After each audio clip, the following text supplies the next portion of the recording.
Rojbaş Çarpın Medya izleyicileri, 2 hafta bir aradan sonra yine Mehmet Gül'le birlikte sizlerleyiz. Bu hafta bir de konuğumuz var, Selim Uzun. Selim, Herati. أنا خیلی davet cevap var. Mehmet Herame. Orta خیر be abi. Burası var mı? Sağ ol. Bu hafta böyle Kuzey Kürdistan'ın gündeminde Kürtlerin önümüzdeki süreçte seçim sonrası Türkiye'deki yeni yapılanmada sürece müdahalesinin kendi talepleriyle sürece müdahalesini konuşacağız. Ayrıca bu pençe kilit operasyonunu değerlendirmeye çalışacağız. Tabii bunları yapmadan önce böyle bu hafta neler oldu, neler bitti Türkiye'de, onları bir gözden geçirelim istiyorum. Bu hafta Rojava'da Kürtler arasında bir sıkıntı var. Kürt bloklar arasında bir sıkıntı var. Bunlar Kuzey Kürdistan'ın gündemini meşgul etti. Önemli bir olaydı. Bu da bizim bu hafta konuşacağımız konulara yardımcı olur diye düşünüyorum.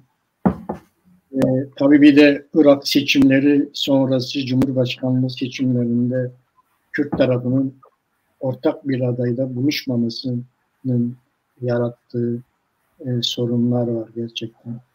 Bu da çok önemli. Hem Batı bu konuda sıkıştırıyor hem de gerçekten Kürtlerin tek bir adayda, ortak bir adayda anlaşmasını Güney Kürdistan'ın kazanımlarına katkısı olacağı belli duruyor. Bunun bir an önce gerçekleşmesi lazım. Ayrıca bugün Fransa'da Cumhurbaşkanlığı seçimleri var biliyorsunuz. Saat 8'de oylama başladı. Saat 17'de bitecek. Bütün dünya pür dikkat Fransa'daki Cumhurbaşkanlığı seçimlerini de izliyor. Bu da geçen hafta da çok konuşuldu bu konu nasıl sonuçlanacağı konusunda.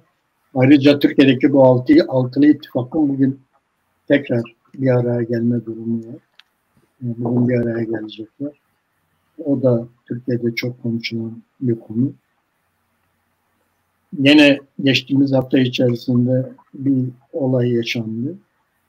Bu 24 Nisan olayları, 15 Eylül olayları 2010'dan beri 2015'te hayatını kaybeden Ermenileri bir anma toplantısı yapıyordu İstanbul'da. Bu sene 2010'dan beri izin verilen bu toplantıya bu sene valilik izin vermedi. İlginç bir gelişme oldu.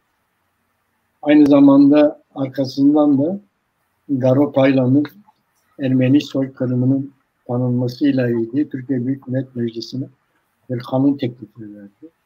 O kanun teklifini Türkiye Büyük Millet Meclisi Başkanı iade etti. Bu da Türkiye'de çok konuşuldu bu mesele. Yine Türkiye'de çok konuşulan meselelerden bir tanesi bu bayram Suriyelilerin ülkelerine dönme izninin verilmeyeceği konusu. Bu da çok konuşuluyor Türkiye'de. Gerçekten izin verilmeyecekmiş. Öyle açıkladı İçişleri Bakanı. Zaten Devlet Bahçeli giderlerse gelmesinler dedi. İçişleri Bakanı biz göndermeyeceğiz dedi. Bayram izni kimseyi göndermeyeceğiz dedi. Ayrıca bu Kılıçdaroğlu'nun evinin elektriğinin kesilmesi olayı Türkiye'de çok konuşuldu. Çok ilginçti o olayda. Oldu. Tabii bir de devam eden bu Rusya-Ukrayna krizi var. Bu da hala bütün dünyanın gündeminde konuşuluyor. Tüm bunların ışığı altında işte Türkiye'de bir seçim, belki erken seçim, belki de zamanında seçim ihtimali var. Zaten her ne hikmetse seçim öncesi Türkiye'de bir savaş başlatılıyor. Ya iki seçim arasında ya da seçime az kala bir savaş başlatılıyor. Yine böyle bir ortam hazırlanıyor gibi Türkiye'de. Öyle bir durumda. Tüm bunların ışığı altında işte seçim sonrasında Türkiye'nin yeniden dizayn edilmesi durumu gündeme geliyor, konuşuluyor Türkiye'de. Tabii bu sürece Kürtlerin de müdahil olması gerekiyor. Böyle bir süreç varsa eğer Türkiye yeniden dizayn edilecektir. Kürtlerin de bu sürece müdahil olması gerekiyor. İlk defa Kürtler kendi talepleriyle sürece müdahil olma gayreti içerisindeler. Tabii bunu başarmak kolay değil. Bu Türkiye'de ilk defa oluyor ama mesela İran Kürdistan'ı Doğu Kürdistan'ı aldığımızda veya Güney Kürdistan'a baktığımızda hem Doğu Kürdistan'da hem Güney Kürdistan'da böylesi süreçlere Kürtlerin kendi talepleriyle müdahil olduğu çok görülmüştür. Hatta yakın zamanda Hümeyni zamanında bile Hümeyni hükümeti, Hümeyni Anayasası hazırlanırken yine Kürtlerin bu sürece müdahil olmaları ve talepleri doğrultusunda müdahil olmaları bizim tarihsel arka planımızı da bu şekilde güçlendiriyor. Sadece Türkiye'de süreçlere müdahale 1920'lerde 21 Anayasası'nın oluşumunda 20'lerdeki parlamentoda Kürtlerin kendi talepleriyle sürece müdahil olduklarını görüyoruz ama ondan sonrasında böyle açık, net taleplerin çok konuşulmadığını biliyoruz. İlk defa bu sefer Türkiye'de eğer olası bir Türkiye yeni bir düzenlemesi olacaksa Kürtler kendi talepleriyle sürece müdahil olacaklar. Acil talepler belirlendi. Bunlar kamuoyunda paylaşılmaya başlandı. Bunların nasıl olacağını, bunlar Kürtlere ne getirir, Kuzey Kürtlerine ne getirir. Önce biz Kekselim'den dinleyelim. Ne dersiniz Kekselim? Ben böyle bir tarihsel arka plan çizmeye çalıştım ama. Ya Türkiye'de yeni bir sürecin başladığı ve bu yeni sürecin beraberinde önemli bir takım sonuçlar getireceği, yeni bir düzenleme getireceği görülen bir durumdur. Bunun verileri vardır. Türkiye gerçekten Cumhuriyet tarihinin en derin siyasi, ekonomik hatta toplumsal bunalımını yaşıyor. Bu şu anlama geliyor. Yani Türkiye Cumhuriyet'in kuruluşundan bu yana aşağı yukarı 100 yıla yakın bir süreçte yaratılan mevcut durumun sürdürülemez bir noktaya geldiğini, oluşturulan statükonun devlet yapılanmasının artık sürdürülemeyeceği ve bunun mutlaka bir değişim yaşaması ve yeniden dizayn edilmesi gerektiği, bu temelde güç dengelerinin değişeceği açıktır. Böyle bir süreçte yani tabii rol oynayan güçler vardır. Türkiye'de sağ, sol ve İslami kesimler arasındaki güç değişimleri, güç dengeleri geçmişte belirli bir çerçevede yaşanıyordu. Giderek Kürtler de bir güç olduğunu ve Türkiye'deki siyasal dengelerin oluşmasında, Türkiye'nin yeniden yapılanmada fiili olarak bir güç olduklarını ortaya koydular. Son yıllardaki gelişmeler de bunu gösterdi. Tek başına İstanbul Belediye Başkanlığı seçimlerinde Kürtler tayin edici olduklarını gösterdiler. Dolayısıyla Türkiye'nin bugününde ve geleceğinde rol oynayan, belirli bir aktör haline gelen bir fiziki, bir Kürt potansiyeli vardır. Şimdi önemli olan tabii biz Kürtler açısından bu potansiyelin, bu gücün nasıl kullanılacağı, hangi amaçlar, hangi hedefler, hangi yol ve yöntemlerle bu gücümüzü kullanacağımız sorumludur. Kürtlerin bir güç olduğu, dengeleri değiştiren bir güç olduğu konusunda Kürtler arasında bir şey yok. Yani bir anlaşmazlık yok. Herkes bu konuda aynı düşünüyor. Ama gücümüzü nasıl kullanalım, varlığımızı nasıl ortaya koyalım, bu konuda farklı düşünceler, farklı yönelimler vardır.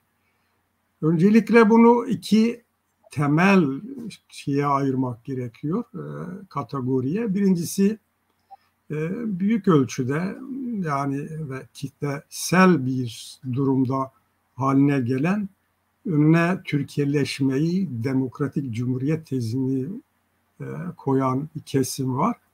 Bir de bizlerin de içinde yer aldığı Kürdistan'ın bir ülke olduğu, Kürtlerin bir ulus olduğu ve Kürtlerin ulusal talepleri doğrultusunda bu sürece müdahale edilmesi gerektiği, bağımsız ve şahsiyetli bir güç ve politikayla sürece müdahale edilmesi gerektiğini savunanlar vardır.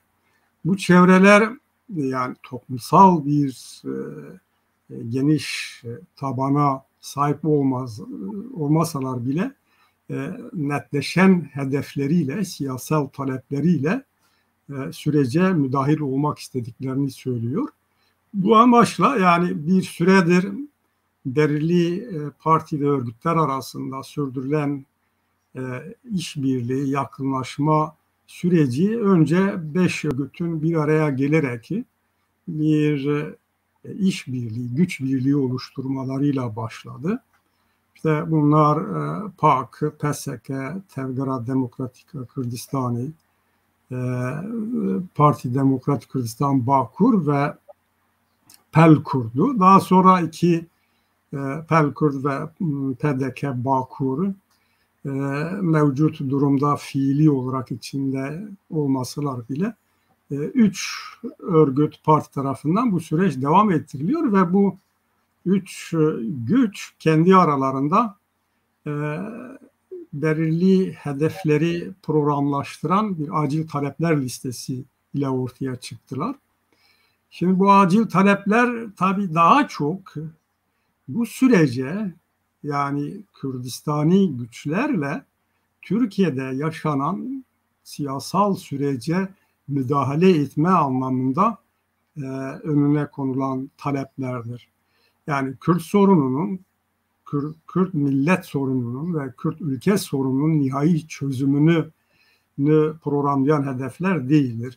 Daha çok Türkiye'de mevcut koşullarla Kürt meselesinin, Kürt ve Kürdistan meselesinin tartışılabilir, üzerinde konuşulabilir, çözüm yollarının nasıl bulunabileceğinin tartışılmaz zemini yaratmayı amaçlayan bir perspektiftir, taleplerdir. Yani aşağı yukarı bilinen bu talepler işte esas olarak Kürdistan bir ülkedir. Kürtler bir millettir. Kürtlerin millet ve ülke olarak tarihsel varlığının kabul edilmesi ve bunun anayasa başta olmak üzere yasal güvencelere bağlanması gerektiğidir. Kürt dilinin her düzeyde eğitim dili olarak kabul edilmesi, eğitim ve öğretim dili olarak kabul edilmesi, Kürdistan coğrafyasının, siyasal coğrafyasının tanınması, Kürtlerin kendi kaderlerini kendilerinin tayin etme hakkının tanınması gibi yine örgütlenme hakkıdır, düşünce ve özgürlüklerini kullanma hakkıdır. Bu tür talepleri, acil talepleri içeren bir programdır. Bu program çerçevesinde kendisini Kürdistani olarak gören, yani Kürtleri bir millet, Kürdistan'ı bir ülke ve bayrak, milli marş gibi ulusal değerleriyle gören herkesin katılımını amaçlayan bir perspektiftir.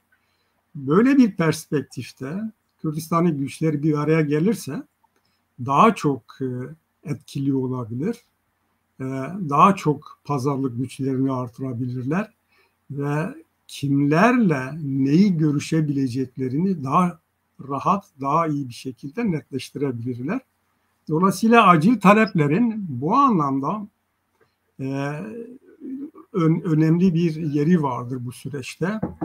Kimler buna nasıl yaklaşır? O ayrı bir konudur. Öncelikle biz kendimiz neyi istiyoruz Türkiye'de? Yani bugünden yarına önümüze koyduğumuz stratejik hedefleri gerçekleştirebilecek durumda değiliz.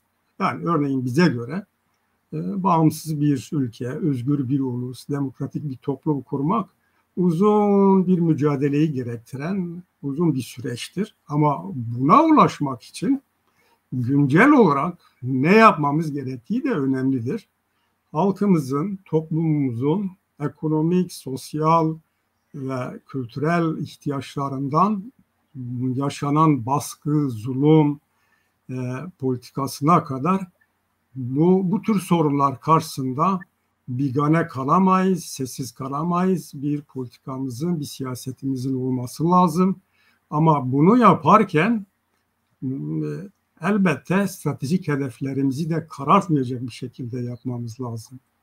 Sonra şunu açıkça belirtelim ki bu talepleri savunmak bugünden yarına mutlaka Türkiye'de karşıt bir tarafın oluşacağı ve bunları oturup yüz yüze, karşı karşıya konuşabileceğimiz anlamına gelmiyor. Bu zaman alır. Türkiye 100 yıllık şekillenmesinin temelinde inkar var, yok etme var, tek millet, tek bayrak, tek dil, tek din, tek mezhep yaratma düşüncesi var ve bunun yarattığı bir yapılanma, bir statüko vardır. Mevcut siyasal partiler, mevcut toplumsal örgütlenme, hatta Türk toplumundaki egemen kültür ve yargılar hala bu temeldedir. Dolayısıyla bu şekildeki yapılanma devam ettiği müddetçe iki tarafın ortaya çıkması ve bir masa etrafında biz şunları oturup konuşur, tartışırız, çözüm yollarını ararız demeleri mevcut koşullarda zor. Ama biz buna rağmen dayatıcı olmalıyız. Eğer kendimize güveniyorsak, Kürt tarafı olarak herkesle bu talepler etrafında, bu talepler doğrultusunda kendinin oturup konuşabilmeliyiz. Bunda çekinilecek, korkulacak bir şey yok. Kendini anlatmak, taleplerini Türkiye'deki kamuoyuna, siyasal partilere ve dünya kamuoyuna bu temelde anlatmak siyaset yapmanın bir parçasıdır, gereklidir. Uzun vadeli stratejik hedeflere varmanın zeminini yaratma, yollarını döşeme bakımından da bu önemlidir. Ama biz Tevgera Demokratika Kürdistani olarak yani Türkiye'de ciddi bir takım değişimler yaşanmadan, önemli bir siyasal kırılma yaşanmadan acil taleplerde dile getirdiğimiz hedeflerin de hayata geçirilmesinin kolay olmayacağı inancındayız. Buna rağmen ısrarcı olmalıyız. Çünkü Türkiye 100 yıllık bir şekillenmedir ve mevcut durumuyla daha çok yani özellikle son dönemlerde yaşanan işte Kürdistan diğer parçalara yönelik saldırı ve işgal eylemleri de gösteriyor ki Türkiye bu tür sorunları tartışmaktan uzaktır. İktidarı ve muhalefetiyle bundan oldukça uzaktır. Kemal Kılıçdaroğlu Diyarbakır'a gelir, helallaşmak istediğini söyler ama Türkiye Silahlı Kuvvetleri Güney Kürdistan'a yönelik saldırıyı, işgal hareketini başlattığında hiç tereddütsüz alkışlayarak desteklediğini söyler. Demek ki bazı şeyleri bilmek için daha zaman vardır. Bir takım koşulların, zeminin oluşturulması gerektiğine inanıyor. Şimdilik kısaca bunları söylemekle yetinmek istiyorum. Gerek Spas Kekselim. Mehmet biliyorsun hani işte bu stratejik süreç içerisinde zaman zaman konjonktürel fırsatlar yaratır. Ve bu fırsatları değerlendirmek, bu fırsatları kâra çevirmek orada kararlı bir siyasal duruşa bağlıdır.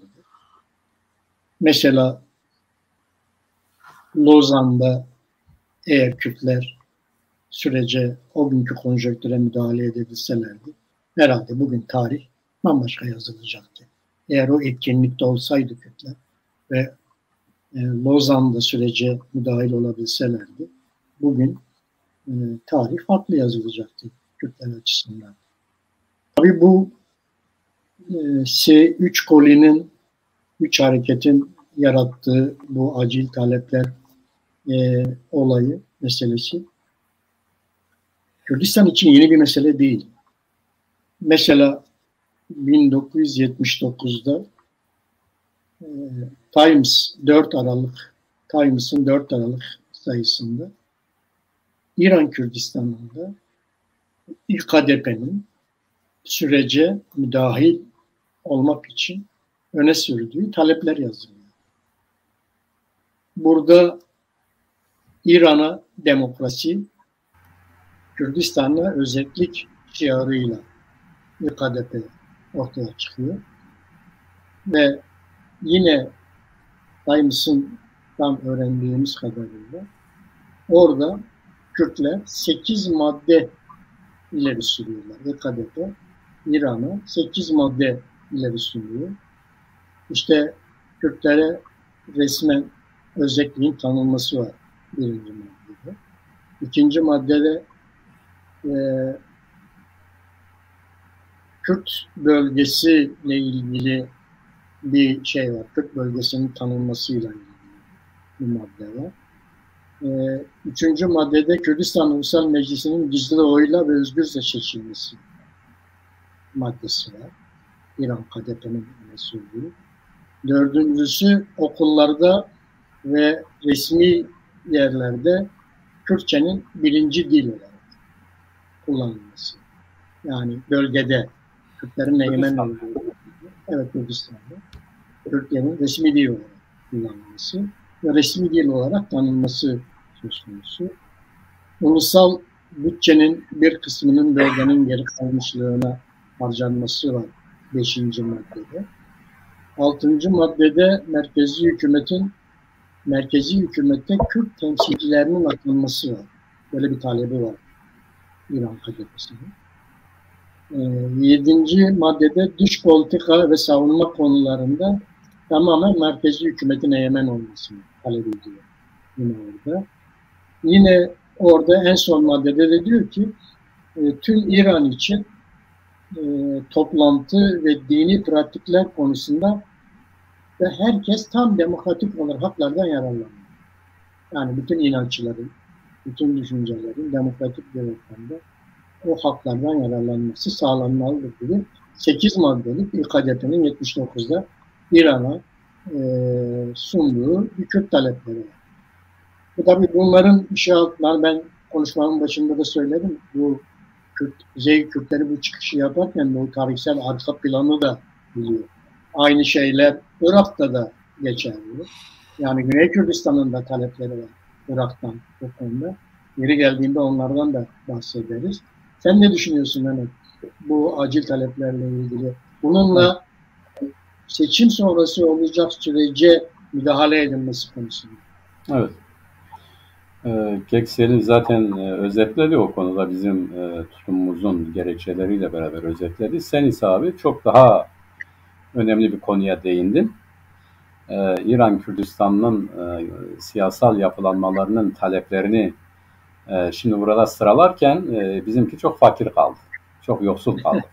Yani aslında bir sömürgeci devlet için ya da Kürtleri egemenlik altında tutan bir devlet için ya bu Kuzeyli Kürtler gerçekten de fazla bir şey istemiyorlar demeleri lazımdı. Göksel'in de söyledi. Bizim meselemiz bütün bunların tartışılır olması, konuşulur olması.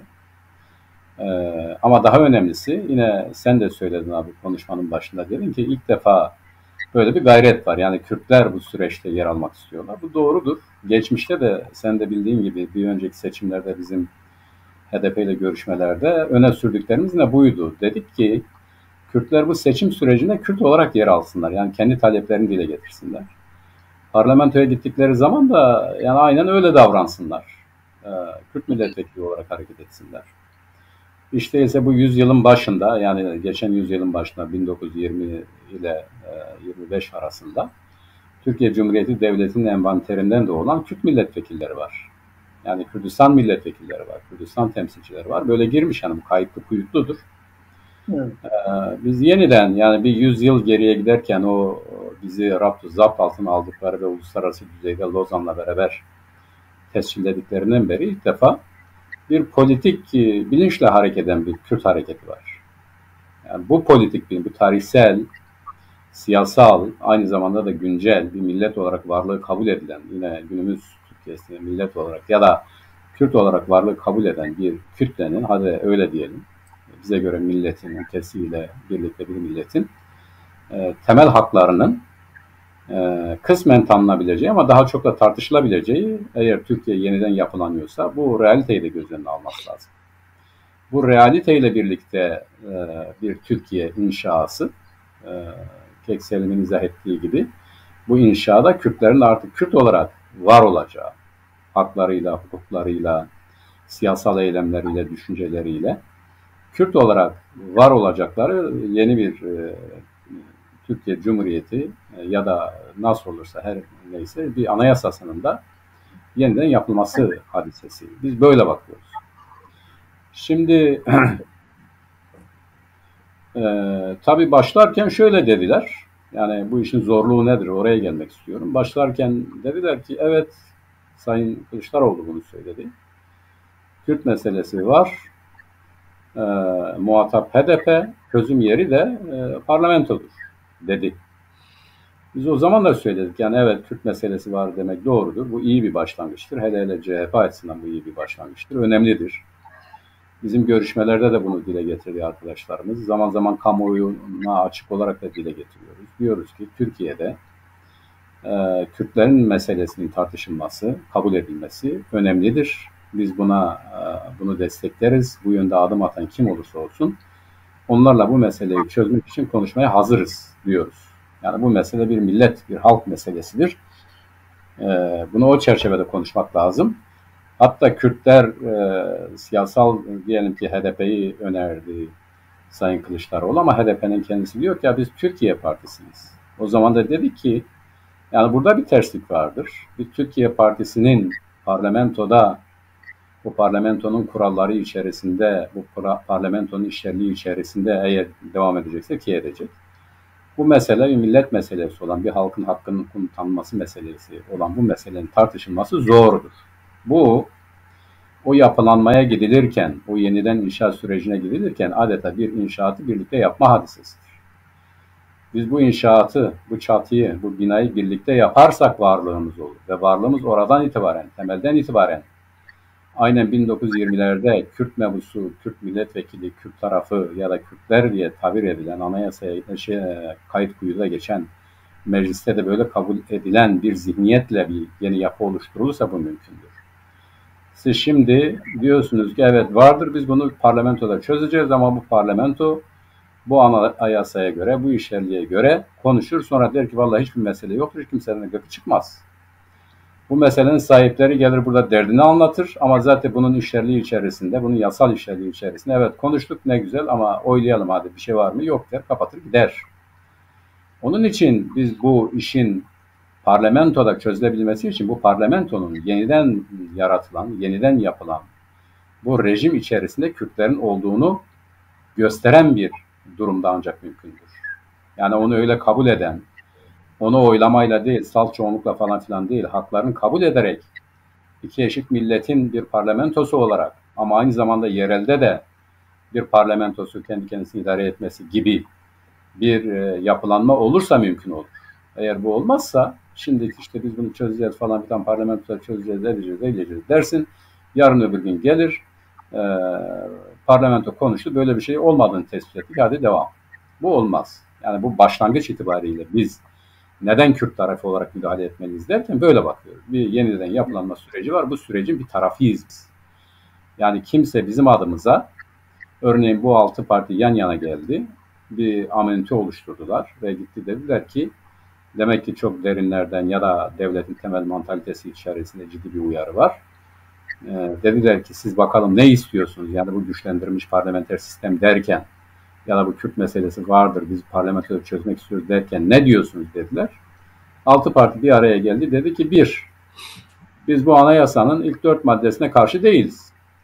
Bu ilk 4 maddenin aynen devamını istiyoruz. 2, biz bu meselenin parlamentoda ve bu yasal çerçevede çözümünü istiyoruz. 3, Nurullah abi sen kendin görürsün. Dediler ki valla yani buradaki bizim bu güçlendirilmiş parlamenter sistem içerisindeki Kürt meselesi çözüm anlayışımız pek de ciddi bir şey değildir. Yani kendi dilini konuşsunlar o kadar. Kürtler vardır o kadar. Ama bu eğitim dili olsun konusuna gelince bu konuda bile bizim partnerlerimiz ya da herkes birbirine o topu atarak bu şartlar altında mümkün değil. Biz iktidar olursak ona da bakarız. Şimdi hak meselesi birilerinin bakacağı bir mesele değil. Hak meselesi. Yani yaşama hakkı gibi. Önümüzdeki dönemde tartışacağız. Bu Barış Vakfı'nın hazırladığı Türkiye'deki Kürt meselesi algısı ve çözüm imkanları gibi. Şimdi orada mesela şöyle bir şey var. Bu çok ilginç. Yani şimdiden söylersem daha iyi anlaşılır izleyicilerimiz açısından. Diyorlar ki kayyumlara karşı mısınız? Diyelim %60 diyor evet karşıyız. Peki Kürtlerin görevden alınmasına karşı mısınız? O zaman diyorlar hayır. Karşı değiliz. Yani Kürt olunca eşit yani hak yok. Hak hukuk gidiyor orada. Şimdi bu zihniyet dönüşüm olmadığı müddetçe Keksel'in de söyledi. Bu işlerin konuşularak çözülmesi mümkün değil. Yani konuşsan ne olacak? Adam diyor ki evet ben herkese özgürlük istiyorum. Peki Kürt'e yok ona biraz kısın, sesini kısın diyor. Nasıl olacak bu iş? Nasıl konuşacaksın? Yani zaten Kürt'ün haklarından mahrum edilerek kabul edildiği bir yapıdaysa, bir hukuksal çerçevedeyse sen herhangi bir meseleyi çözemezsin. Bizim istediğimiz hukuksal eşitliktir. Evet biz bir milletiz ve bir millet olarak haklarımız da vardır. Biz de reşitiz, kendi kendimizi yönetebilecek kabiliyetteyiz. Eğer bizim üzerimizdeki baskılar çekilirse onlardan daha iyi kendimizi de yönetiriz, onlara faydamız da olur. Onun için evvela buradan başlamak lazım. Bu hukuksal olarak eşitlik, iki milletin eşitliği üzerinden yeni bir süreci yaratma, yeni bir süreci inşa etme konusunda anlaşmamız lazım. Bu olursa olur. Fakat ondan önce de şu var. O da çok önemli. Zaman zaman işte birileri diyor, gerçi Keksel'in de ona işaret etti, haklıdır tabii ki. Yani mevcut şartlar altında biz konuşuyoruz. Mevcut şartlar altında yani henüz bizim etkin olmadığımız ya da ne yapacağımız belli olmadan birilerin durup dururken ya bak bunlar da böyle diyor bunu tanıyalım falan demez. Bu 100 yıllık yapı, kemikleşmiş yapı, ideolojik ve kültürel yapının böyle bugünden yarına evet biz bunu kabul ediyoruz demesi falan filan vesairesi mümkün değil. Fakat devletin yani kurumsal yapının şunu da gördüğü açıktır.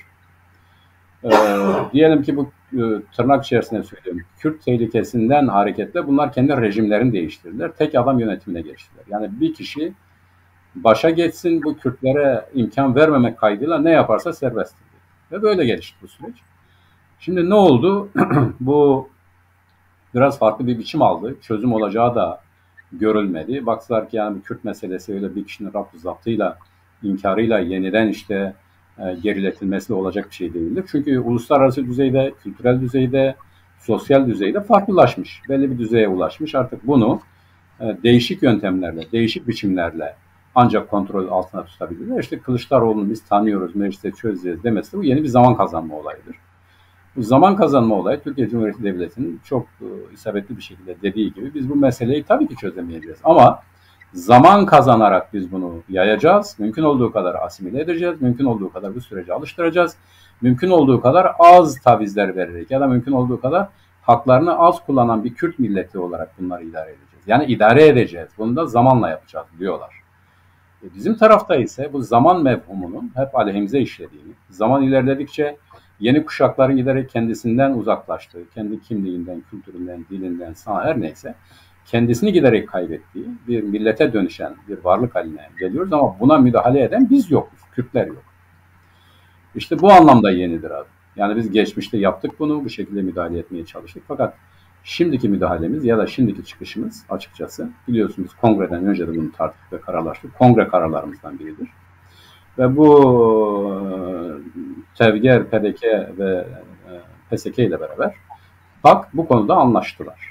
Bu taleplerin rafine edilmesi, bu taleplerin süzgeçten geçirilmesi, belli bir disiplin içerisinde sunulması bakımından anlaştık. Bunları kamuoyuna açıklıyoruz. Kimi yerlerde tartışmalar, kimi yerlerde konferanslar, her neyse bunları lanse etmeye çalışıyoruz. Bunları Türkiye Cumhuriyeti Devleti siyasal partilerinden kim olursa olsun, kiminle görüşürsek zaten onlara da söylüyoruz. Biz de yaptığımız programlarda bunları gündeme getirdik ve onlara da soruyoruz. Siz bu konularda ne düşünüyorsunuz gibi. İlk olan bu. Kürtler nicelik olarak değil, nitelik olarak, bu da çok önemli. Nitelik olarak bir duruş sergiliyorlar, bir tavır ortaya koyuyorlar. Bu anlamlıdır, önemlidir. Birilerinin ya onlar zaten bunları kabul etmez demesi hiç doğru bir tutum değildir. Hatta şunu söyleyebilirim. Bağımsızlık deyip konformist bir şekilde hareket eden bir çevre var. Yani bağımsızlık deyip hiçbir şey yapmayan. Ya evet biz bağımsızlık istiyoruz. Peki ne yapıyorsun buraya varsın? Yani buraya varmak için ne yapıyorsun? Ve sen de söyledin abi, doğrusu da odur. Benim gördüğüm de odur. Hepimizin gördüğü de odur. Kürt mücadelesi tedricen gelişiyor, ilerliyor. Yani diyelim ki Güney Kürdistan'daki hadise 1926, yani Berzenci'den hadi geçtik 1945 Barzanilere gelelim. Hadi 1970'lere gelelim. Her neyse yine de neredeyse bir 70-80 senelik bir hadisedir. Bu 70-80 senelik kesintisiz mücadele ancak uluslararası konjonktürün uygun olmasıyla bir yere vardı.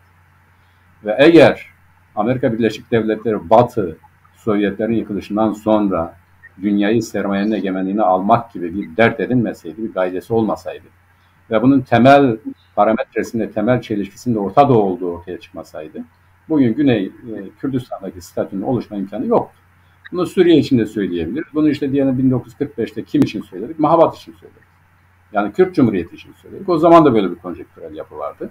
Demek ki biz artık bu konjonktürlerin Kürt talepleriyle alakalı kısmını daha çok takip etmeliyiz.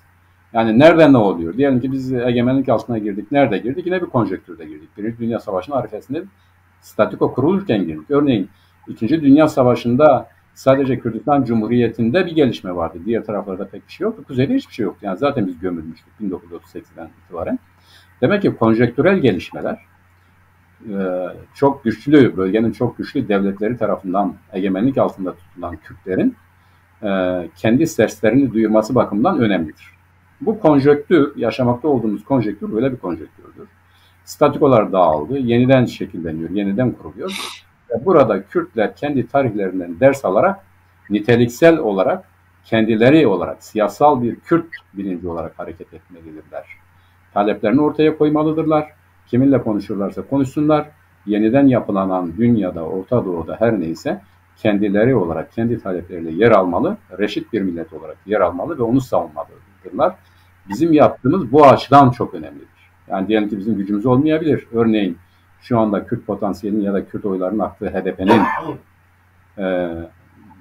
konuşurken biz Türkiye Partisiyiz diye hareket etmesi öyledir tabii. Siyasal olarak öyle. Biz buna iyi veya kötü diyemeyiz ama Kürt meselesi dediğimiz orijin bir meselede, özgün bir meselede söyleyebileceği bir şey yoktur. Bizim gibi hareket etme şansı da yoktur. Bizim önemimiz de buradan ileri gelmektedir. Yani biz Kürt tarafı olarak hareket ediyoruz. Tabii ki Türkiye demokratikleşsin, dünya demokratikleşsin, her taraf güllük gülistanlık olsun ama bütün bu hercü merç içerisinde varlığı bile olmayan, kendisi tanınmayan, hiçbir hakkı hukuku olmayan bir kütlenin, bir milletin, bir halkın problemini gündeme getirmek bizim işimizdir. Yani bizim işimiz bu. Biz kendimizi bununla görevlendiriyoruz ve böyle hareket ediyoruz. Böyle bir şey bize bir hak vermezler diyen arkadaşlarımızın da hemen hemen hiçbir şey yapmamaları çözüm değil. Tam tersine biz her şart altında, her yerde, her zaman kendimiz olarak hareket etmek mecburiyetindeyiz. Şimdilik bu kadar. Teşekkür ederim. Ben teşekkür ederim Mehmet. Tabii bu süreç devam ediyor. Dediğim gibi belki Türkiye'de yeni olabilir. Çok eski değil. Yani Kürtlerin süreçlere, kendi talepleriyle, konjonktürlere, kendi talepleriyle müdahalesi ama Kürdistan'ın diğer parçalarında bu konjonktürel müdahaleler özellikle Doğu ve Güney parçalarında çok olduğunu biliyoruz. Mesela ben yine 70'te Irak'taki bir olaydan bahsedeyim. Irak'ta da 1970'te aslında KDP Irak hükümetine güvenmiyor. Güvenmediği halde 70'li yıllarda onlarla masaya oturmaktan çekilmiyor ve 15 tane talep öne sürüyor. Yani ben bunların 15'ini söylemeyeyim ama birkaç tanesini istersen dile getireyim. Irak'ta, güneyde KDP'nin Irak devletine getirdiği taleplerle ilgili. Bir defa diyor ki, birincisi Kürtlerin çoğunlukta yaşadığı bölgelerde Kürtçe resmi dil olacak. Bu kesin.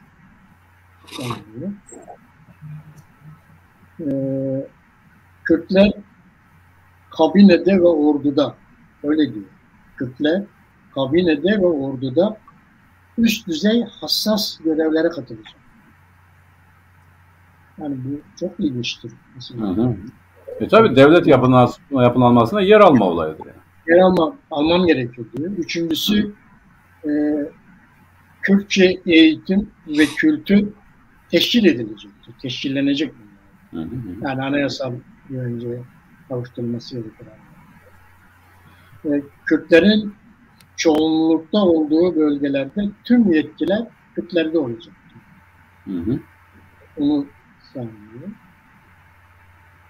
Ve mesela da yine ilginç bir madde, Kürtler kendi STK'larını kuracak.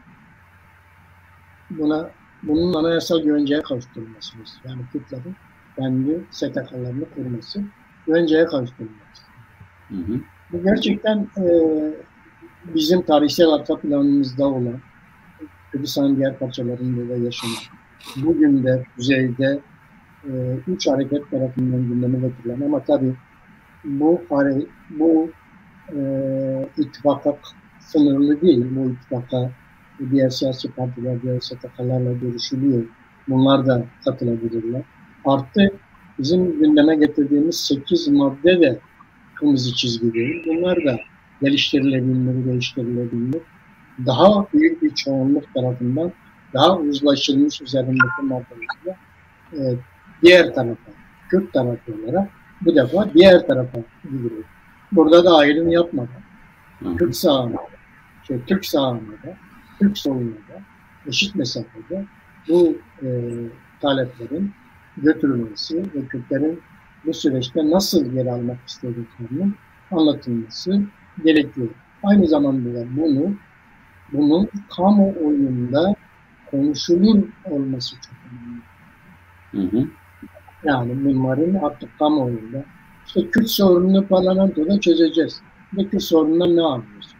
Kürtlerin hangi sorununu parlamentoda çözeceksin? Bunlar işte kapalı, net olmayan, açık değil, açık alanlarda konuşulmamış, halkın desteğini almamış bir parlamentoda. Eğer siz bunları kamuoyu önünde açık konuşursanız, halktan destek alır gelirseniz parlamentoda bu işi çözersiniz. Ama eğer böyle yapmazsanız AKP'nin karşısına bir MHP getirdi. Ufacık bir parti AKP'yi nereden nereye getirdi? Yarın bu altılı ittifakın içerisinde de aynı şeyler var. Yani alır götürür başka bir yere götür. Yani mesela Ermeni meselesinde İYİ Parti Genel Başkanı tutumu çok net, çok açık. Yani Garo Paylan'ı resmen tehdit ediyor. O kanun teklifinden dolayı. O yüzden hani bunların kamuoyunda konuşularak, tartışılarak ve kamuoyunun desteği alınarak parlamentoya geldiğinde belki çözüm imkanları daha rahat olur. Onun dışında gizli kapaklı olmaması gerekiyor.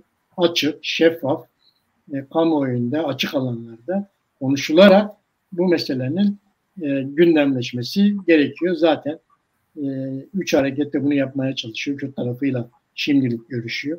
Ama onun dışında Türk sağına da, Türk soluna da bunların götürülüp onlarla da bunun masaya yatırılıp konuşulmasında fayda var. Sanırım böyle de gelişecek ondan kararlarda bundan biri. Sanırım bu konuda Kek Selim'in eklemek istediği bir şey varsa alalım. Yoksa diğer gündem maddemize geçelim. Ya çok fazla ekleyeceğim bir şey yok ama tabii Kürtlerin her halükarda önümüzdeki gelişmelere hazırlıklı olmaları gerekiyor. Yani Kürt tarihine baktığımız zaman gerçekten Kürtler her zaman mücadelede sonuna kadar silahlı mücadele olsun, diğer mücadele biçimlerinde olsun son sınırlarına kadar mücadele etmişlerdir ama Tek Mehmet'in de örnek vererek söylediği gibi yani gerek Mahabat'ta, gerek Güney Kürdistan'da, gerek Güneybatı Kürdistan'daki gelişmeler gösterdi ki merkezde ciddi bir takım sorunlar yaşanmadan, kırılmalar yaşanmadan, bir takım boşluklar ortaya çıkmadan Kürtlerin mevcut koşullarda kendi imkanlarıyla, kendi mücadeleleriyle belirli bir yere kadar gelmeleri zordur. Dolayısıyla Türkiye'nin mutlaka bir takım gelişmelere gebe olduğunu görüyoruz. Belki Irak'ta, belki Suriye'de yaşananların aynısı değil ama ileride bir takım gelişmeler yaşandığı zaman, boşluklar yaşandığı zaman Kürt tarafının buna hazırlıklı olması gerekir. Şimdi hem Türkiye'de hem dünyada Kürtlerin neyi istedikleri önemlidir. Mücadele sadece silahlı mücadele vermekle, sadece radikal bir takım talepleri programlaştırmakla sınırlı değildir. Neyi istediğinizi uluslararası diplomasi alanında da çok net olarak ortaya koymanız gerekiyor. Zaman zaman Kürtlere yönelik olarak ya siz gerçekten ne istiyorsunuz? Net değilsiniz. Yani bağımsız bir devlet, bağımsız bir ülke bu çok uzun vadeli, çok stratejik bir taleptir. Şimdi uluslararası siyasette sadece bundan hareket edemez. Ya biz bağımsız bir ülke kurmak istiyoruz, bir devlet kurmak istiyoruz değil. Bu tür taleplerle daha rahat hareket etme imkanı vardır. Türkiye'de de bu zemini yaratmak lazımdır. Eğer ne kadar kendimizi anlatabiliyorsak bunun imkanlarından sonuna kadar yararlanmamız gerekiyor. Ama bilmek lazımdır ki güç olunmadan, birlikte hareket edilmeden ve somut, gerçekçi bazı taleplerden hareket edilmediği sürece kimse sizi ciddiye almaz, oturup bir takım şeyleri de tartışamazsınız. O yüzden hedef olarak şu anda bu üçlünün Hakkari'nin önüne net olarak koyması gereken şeyler vardır. Bunlardan biri de bunu genişletmek, daha çok anlatmak, toplumun değişik kesimleriyle, sivil, demokratik, kültürel kurum ve kuruluşlarıyla, Kürt toplumuyla bunu kazanmak ve bu talepler doğrultusunda örgütlemek daha geniş bir toplumsal potansiyelle ortaya çıkabilmektir. Yok sadece işte mevcut şeylerle yetinmek doğru değildir. O nedenle süreç neyi gösterir ileride? Önümüze ne gibi fırsatlar çıkarır, ne gibi olanaklar çıkarır, onu iyi bir değerlendirmek, hazırlıklı olmamız gerekiyor diye düşünüyorum. Gerek Spas. Evet, bu konuda böylece tamamlayalım. İkinci konumuz olan bu Pençe Kilit hareketi var Türkiye'de gündemde ve Kürdistan'ın bütün parçalarını da ilgilendiren bir hareket oluyor göründüğü itibariyle. Şimdi Türkiye tarafı bu operasyonu Birleşmiş Milletler Sözleşmesi'nin 51. maddesine dayanarak yaptığını söylüyor. Birleşmiş Milletler Sözleşmesi'nin 51. maddesi diyor ki bu anlaşmanın hiçbir hükmü Birleşmiş Milletler üyelerinin birinin silahlı bir saldırıya hedef olması halinde Güvenlik Konseyi uluslararası barış ve güvenliğin korunması için gerekli önlemleri alıncaya dek bu üyenin doğal olan bireysel ya da ortak meşru savunma hakkını helal getirmez. Bu. Birleşmiş Milletler Sözleşmesi'nin Türkiye'nin harekata devlet açıklama yaptı. Herhalde tahmin ediyorum o da AKP'den geldi açıklama. Birleşmiş Milletler Sözleşmesi'nin 51. maddesine dayanarak biz bu hareketi yapıyoruz diyor. Birleşmiş Milletler Sözleşmesi'nin 51. maddesi de bu. Biraz daha devamı var ama asıl şeyi bu. Özü bu sözleşmenin.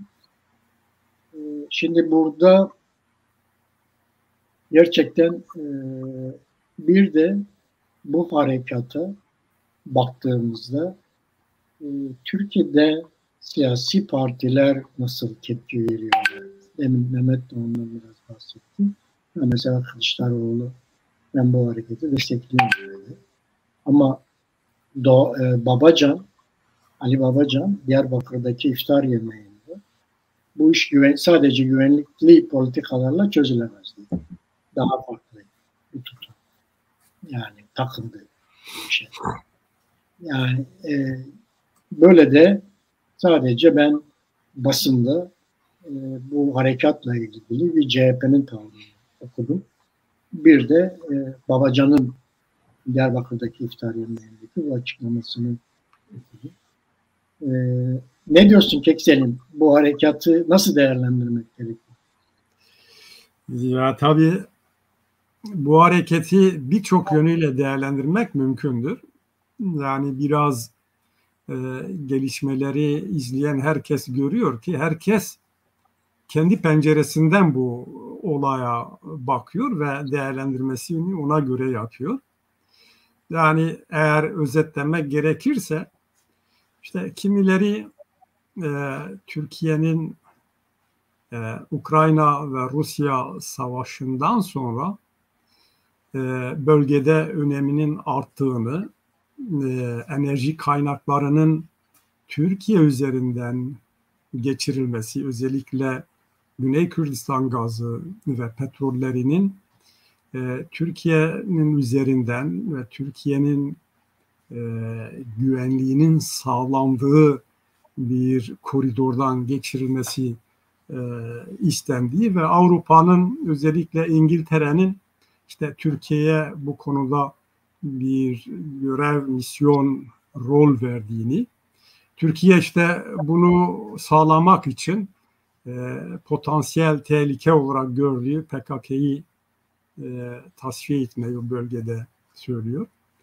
Kimilerine göre Lozan Anlaşması 100. yılını dolduruyor ve Türkiye öteden beri Lozan Anlaşması'na özellikle bu iktidar döneminde Lozan'a yönelik ciddi eleştirileri olduğu ve Türkiye'nin misak-ı milli dediği sınırları kabul etmesinin Lozan Anlaşması'nın bir dayatması, bir sonucu olduğunu, dolayısıyla misak-ı millinin gerçekleştirilmesi gerektiğini istediğini söylüyor. Misak-ı milli Cerablus'tan, Afrin'den Musul ve Kerkük'ü de içine alacak, Güneybatı ve Güney Kürdistan'ı içine alan bölgeyi kapsıyor. Daha doğrusu tarihsel olarak Türkiye Osmanlı İmparatorluğu ile İran arasında çizilen sınırlara kadar dayanmayı, o dönemde Osmanlı İmparatorluğu içinde yer alan Kürdistan topraklarının da misak-ı milli içinde olduğunu söyleyen bir siyasettir ve Türkiye bunu gerçekleştirmek istiyor.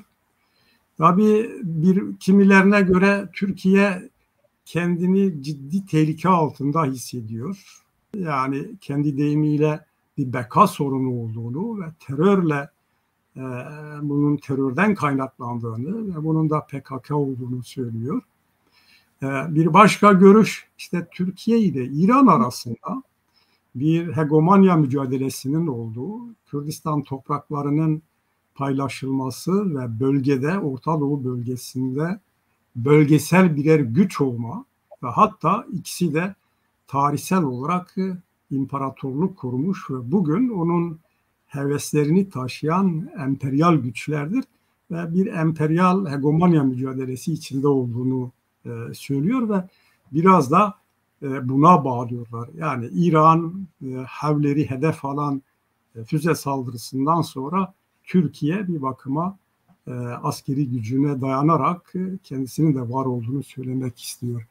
Bu temelde başka bir takım argümanlar ortaya koymak, verilerle bazı öngörülerde bulunmak mümkündür ama bana göre yani Türkiye'nin esas hedefi Cumhuriyet'in kurulduğu günden bugüne kadar işte Kürt ulusunun varlığını tanımama, yok etme, asimile edip entegre etme. Eğer bunu yapamıyorsa katliamlar, savaş, işgal, ilhak ve katliamlarla bunu gerçekleştirmedir ve bu siyasetin bugünkü güncel koşullarda sürdürülmesidir. Bunu tabii misak-ı milli olarak sınırlandırıyor. Burayı kendi doğal bir parçası olarak görüyor Kürdistan topraklarını. O yüzden belli bir zamandan bu yana Türkiye'de savaş konsepti, Kürtlere yönelik savaş konseptinde de ciddi bir değişiklik vardır. Eğer dikkat edilirse belli bir zamana kadar Türkiye kendi sınırları içerisinde Kürt hareketlerine karşı askeri operasyonlar yürütüyordu. Kuzey Kürdistan sınırları içerisinde.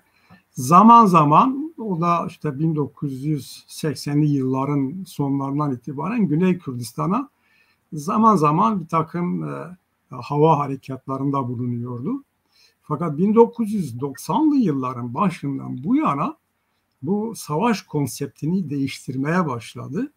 Sadece Türkiye'nin sınırları içinde, yani Türkiye'nin dediğimiz zaman Kuzey Kürdistan'la sınırlı tutmuyor. Güney Kürdistan'a ve son yıllarda da Güneybatı Kürdistan'a da bunu taşımaya başladı ve bugün Türkiye Kürdistan'ın 3 parçasında fiili olarak Kürtlere karşı bir savaş yürütmektedir ve bu savaş bir yıkım savaşıdır, bir imha savaşıdır, bir yok etme savaşıdır. Bu sadece işte bölgenin insanlardan arındırılması, öldürme değil, etnik olarak, kültürel olarak her yönüyle bir yok etme savaşına dönüşmüş bir durumdadır. Bu anlamda bana göre bu savaş diğer nedenlerini elbette önemsiyorum. Esasında Türkiye Cumhuriyeti Devleti'nin Kürdistan'ın diğer 2 parçasını kendisine katma ve burayı işgal etme hareketidir. Bunu yaparken kuşkusuz mevcut dünya koşullarında birden topyekün bir savaşla içeri girerek, örneğin Rusya'nın Ukrayna'ya karşı yürüttüğü gibi orayı bir tümden işgal altına almakla değil, zaman içinde zamana yayarak parça parça kazanımlar elde ederek yapıyor. Güneyde yani şimdi 20-30 arasında üs kurmuştur. 30-40 kilometre Kürdistan'ın derinliklerine kadar inmiştir. Fiili olarak buraları kontrol altında tutuyor. Siyasal olarak Güney yönetimini baskı altında tutuyor. Orada hem İran'a karşı hem diğerlerine karşı ciddi bir varlık göstermeye başladı Türkiye. Güneybatı Kürdistan'da Afrin'dir, Grespi'dir ve diğer yerleri zaten işgal etmiştir ve bu işgal hevesinde, planlarında geri durmuyor. Fırsat buldukça onu her an yapabilecek durumdadır ve hazırlıklarını ona göre yapıyor. O yüzden mevcut savaşta kimi zaman terörizmi gerekçe göstererek, kimi zaman kendi güvenliğini, bekasını gerekçe göstererek yapıyor. Ve işin garip tarafı PKK'nın buna zemin hazırlamasıdır. Buna gerekçe sunmasıdır. Çok garip bir şeydir ki şimdi PKK ve onun yan örgütleri artık bağımsız bir ülke, milli bir devlet kurma diye bir hedefleri, amaçları yok. Türkiye'de demokratikleşmeyi, Türkiye Demokratik Cumhuriyeti oluşmayı, tek devleti ve misak-ı milli savunan bir siyaset Türkiye'ye karşı Güney Kürdistan'da silahlı mücadele yürütmeyi önüne koyuyor. Şimdi çok paradoksal bir durumdur. Yani hedefinde devlet olmayan, hedefinde bağımsızlık olmayan, hedefinde radikal talepler olmayan böyle bir hareketin, işte Türkiye'de demokratikleşmeyi istiyoruz, misak-ı milliden yanayız diyen böyle bir hareketin Türkiye Cumhuriyeti ordusuyla böyle bir savaş içinde olması ya da o şekilde yapıyor görünmesi birçoğu tarafından anlaşılır bir durum değil, bir paradokstur. Kendi içinde çelişkilerle doludur. Her şeyden önce Kürtlerin bunu görmesi gerekiyor. Bana öyle geliyor ki yani PKK ya da PKK içindeki bir çevrelerin İran ve Türkiye ile yakın bir takım işbirliği içinde bazı planları hayata geçirme şeyleri vardır, siyasetleri vardır.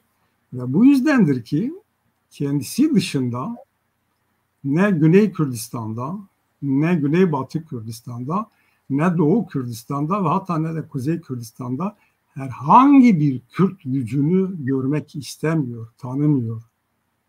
Şimdi her yenilgisini Güney Kürdistan'a, özellikle KDP'ye bağlayan PKK oranın varlığını tanımıyor. Güney Kürdistan'ın egemenlik hakkına saygı duymuyor ve kendi şeylerini, çıkmazlarını, savaş içerisindeki kayıplarını oraya bağlamaya çalışıyor. Onlarla Türkiye ile işbirliği içinde hareket etmeye bağlıyor ve bu doğru bir siyaset değildir. Eğer özetlersek, Türkiye'nin Güney Kürdistan'a yönelik bu saldırıları aslında tarihsel emellerini tekrar hayata geçirmek yönündeki bir harekettir. Ve Neo-Osmancılık olarak tanımlanan bu şeyde doğal olarak burayı kendi toprakları olarak görüyor ve İran'la bir rekabet içindedir. Bunu tamamlayan diğer etkenler elbette Güney Kürdistan gazının batıya ulaştırılmasında söz sahibi olmak istiyor Türkiye.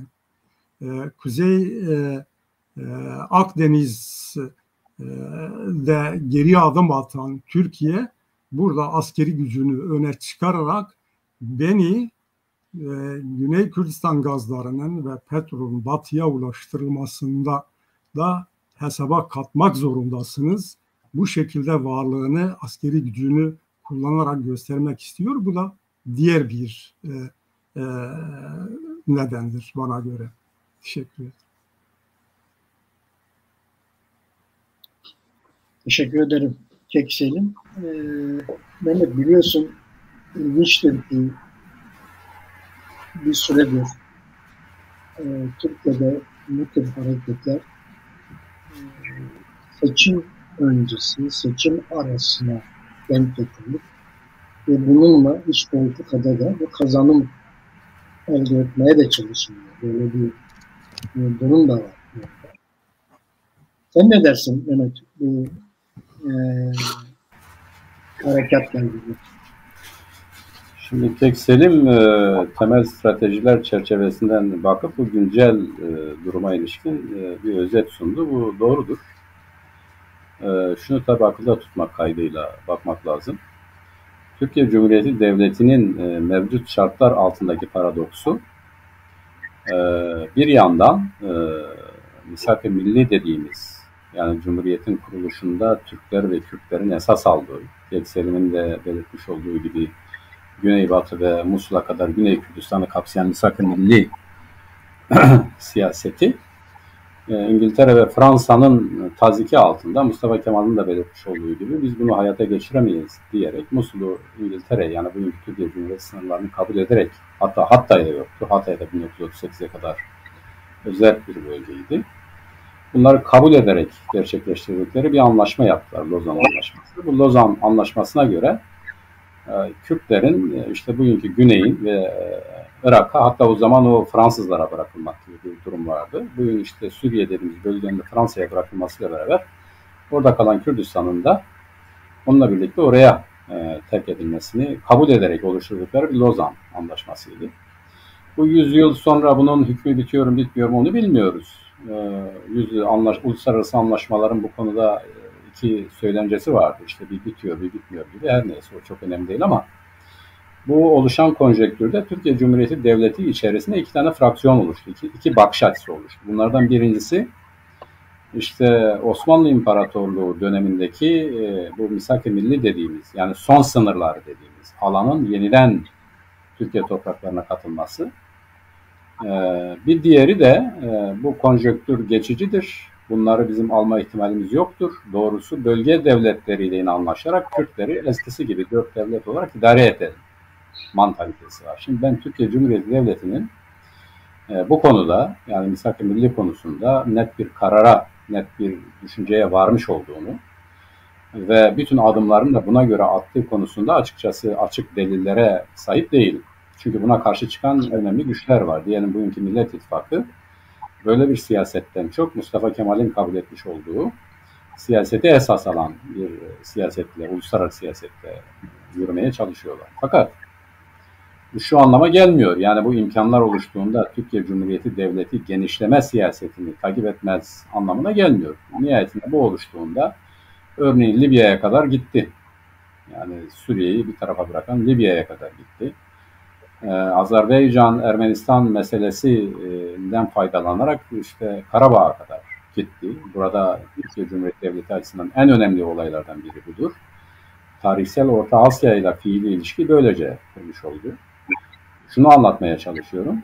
Yani bugünkü bu Pençe Kilit Hareketi'nin bu genel stratejiden bağımsız, onunla alakası olmayan bir olay değil. O çerçevede gördükleri. Ancak bence daha çok konjektürel sebeplerin olduğu bir harekettir.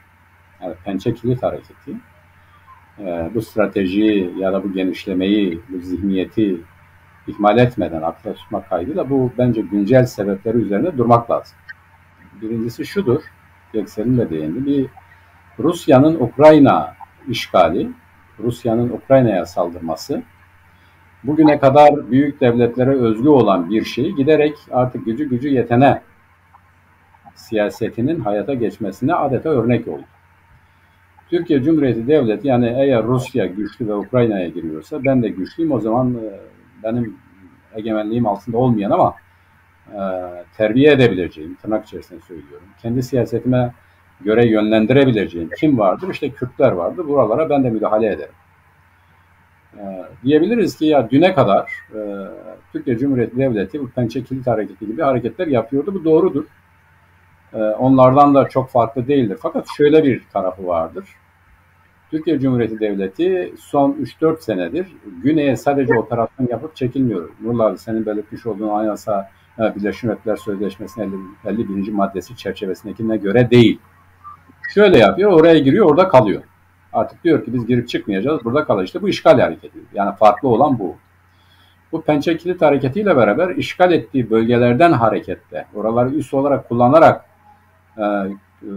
Kürdistan'ı Kürtsüzleştirmeye, oradaki işte PKK'nın varlığını kendi yayılmasına, kendi siyasetine gerekçe oluşturmaya. Mesela onun öncesinde PKK'den devlete yönelik bir hareket olduğunu sanmıyorum. Ancak oradaki varlığı çok ciddi bir müdahale sebebidir. Diyelim ki Şengal'e kadar gitme niyetleri vardır. Bu konuda önceden bir takım ibareler gördük.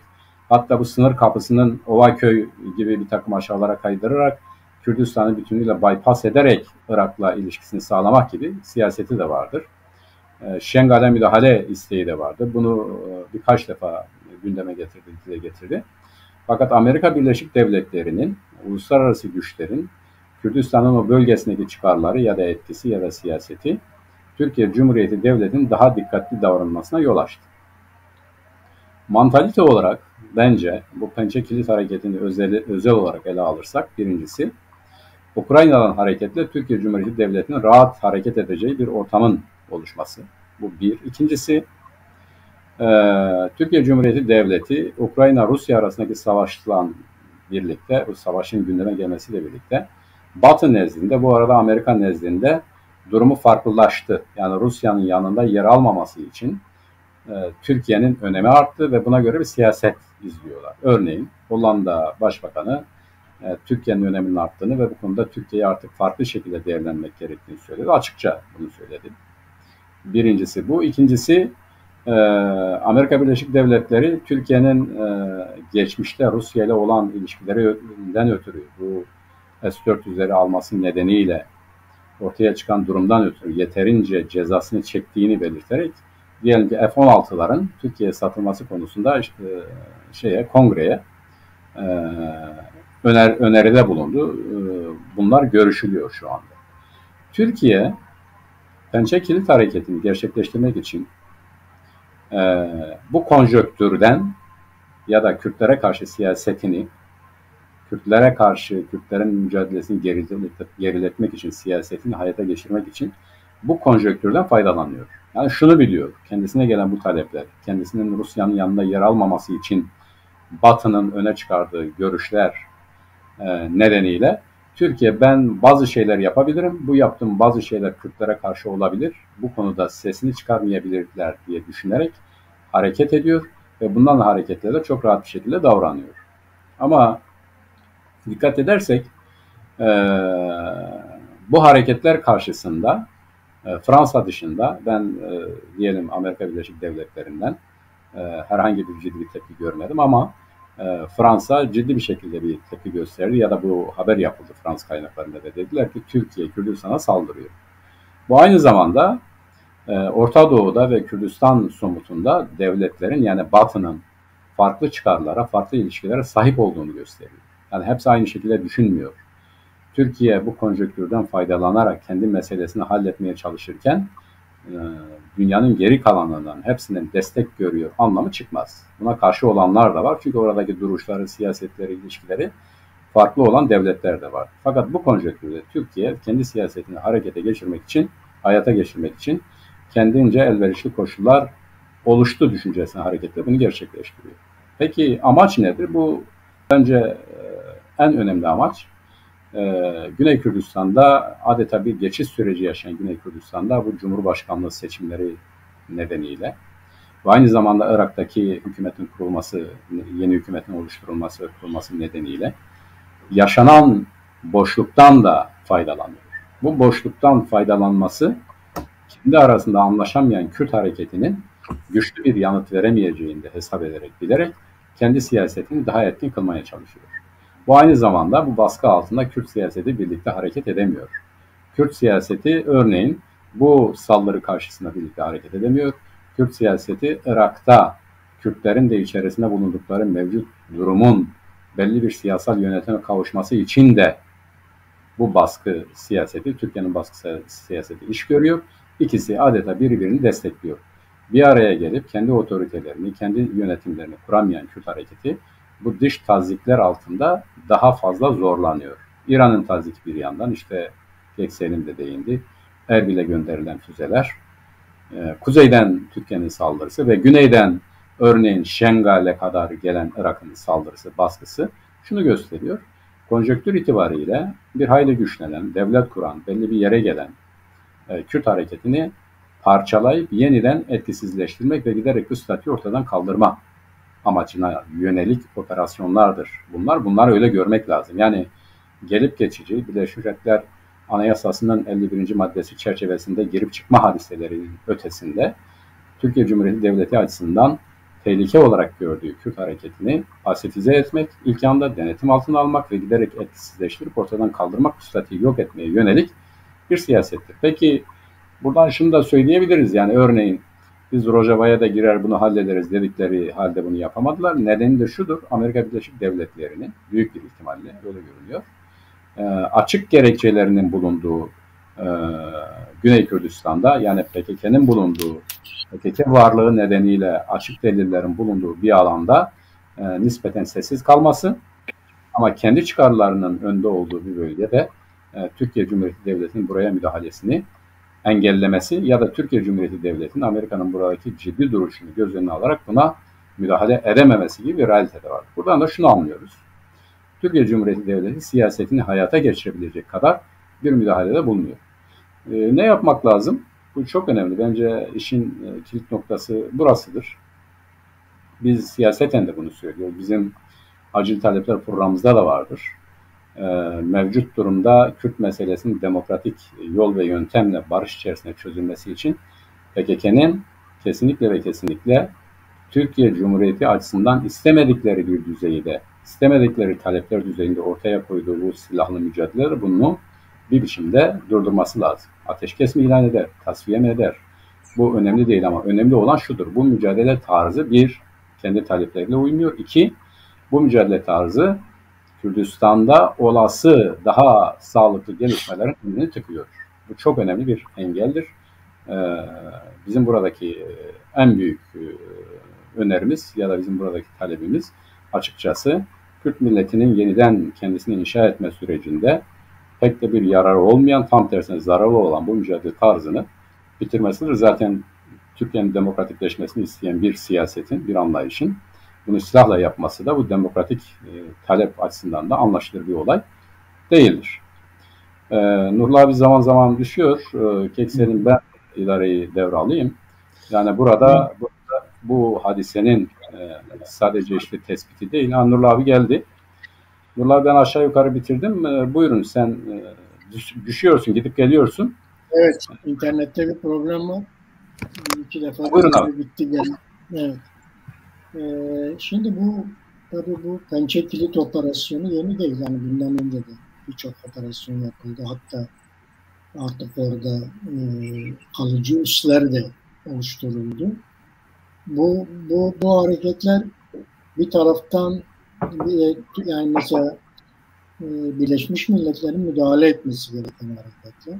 Ama Birleşmiş Milletler bu konulara öyle gözüküyor ki uluslararası güçler çok fazla müdahil olmak istemiyorlar. Özellikle de bu ara tabii bu Ukrayna meselesiyle özellikle ABD ve Rusya bu Ukrayna meselesiyle görüşmüşler. Bu da bir fırsat doğuruyor buradaki bölgesel güçlere. Yalnız burada ilginç de bir gelişme oldu. Mesela İran bu konuda Türkiye'yi uyardı. Diyor ki bu hareketlere şey yapma. Irak merkezi hükümeti de bu konuda bir uyardı. Bu tür şeylerin yapılmaması gerektiğini ilgili. Ama tabii bunu dinleyen yok. Sadece söyleniyor. Bir de yaptırım gücü önemli. Yani bunun gereğini yapmak. Onları yapmak da çok önemli. Öyle gözüküyor ki yani bu süreçte bu tür şeylere çok fazla özellikle emperyal güçler müdahale etmeyecekler gibi gözüküyor. Dünya karşı çıkıyor, sadece söylüyor. Ama bunu Ukrayna'da da aynı şekilde yaptılar.